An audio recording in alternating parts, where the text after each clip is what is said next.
Coming in at number 4, I have Brevin Jordan, tight end out of Miami, going to the Houston Texans in the top of the 5th round in the 2021 draft.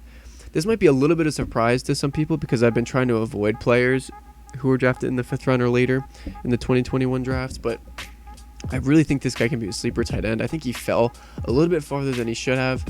And I think he went to a good team for one specific reason. I know the Texans are not a good team in general, but I think for this specific reason that I'll get to a little bit later, I think it was a great place for him to go.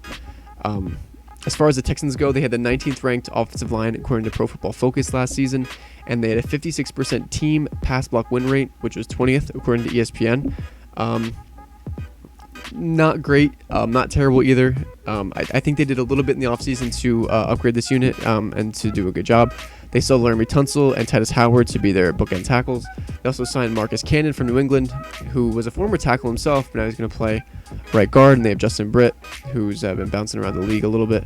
But if that's the same Justin Britt from Seattle, I think this could be actually a really solid line. I think they could get to about middle of the pack, maybe a little bit higher in terms of offensive line ranking. But it's going to be based on what other people do and what this the other pieces on this offense can do for this team. Obviously, they still have Deshaun Watson, but he's going through a bunch of allegations, so we're not really sure what's going to happen with him. Along with that, he's already come out prior to all the allegations and said he does not want to play for the Houston Texans ever again. And I think he's probably willing to sit out for, so he doesn't have to play. So I think Watson's time in Houston is done. So with that being said, I have Tyrod Taylor as starting quarterback for this season. I think that's going to limit everyone else a little bit. But I think Tyrod can still be kind of solid and maybe put up some production for some players. They also have a few running backs on this roster. The starting running back, according to our lads, is David Johnson for now, but they signed Mark Ingram and Phillip Lindsay, who are also in the backfield for this team. They also have some wide receivers like Brandon Cooks, Randall Cobb. They signed Andre Roberts from Buffalo, who I think is more of a special team contributor. I don't see him having much of a role on offense.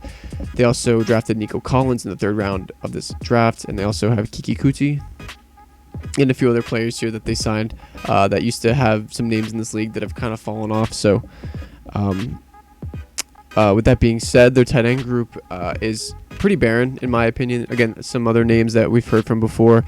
Jordan Atkins is their starter tight end, who I think is a solid player. They also have Pharaoh Brown and Ryan Izzo on the roster as well, who could potentially take away some snaps from Brevin Jordan, but I think he can easily win out that spot. My main concern, again, is that he's not a tight end 1 quite yet. He's the tight end 2 for this team. But with that being said, my main thing for this team and the reason why I believe that he could actually have some fantasy relevance is because I think the Texans are going to be dumpster fire, straight up. I don't believe in David Culley as a head coach. I think he's just a stopgap guy. I don't think his job means anything to anyone in the organization. So with that being said, I believe they're going to start off very slowly this season, 1-7, 0-8, whatever. They get to their bye week, whatever week that is, and I think they're going to pull the plug in the whole thing. They're going to trade away or release any players with expensive contracts, try to get draft picks, open up some cap space, and I do believe they're going to play some of the younger guys here. So I think Tyrod Taylor could get benched for Davis Mills, who I have in another video for quarterback sleepers. I think Nico Collins, again, in that wide receiver video that I talked about. And I think Brevin Jordan could be a product of this changing of the tide, trying to play younger players despite what the record is, and trying to get them integrated into the league a little bit quicker than if they were winning and they were riding the bench. So that's where I think Brevin Jordan's fantasy production can come from. Again, it's really hard to learn tight end. It takes a few years before you're really integrated into the league. But I do think if anyone on this list has a chance to be a top tight end from this class, besides obviously Kyle Pitts, it's Brevin Jordan.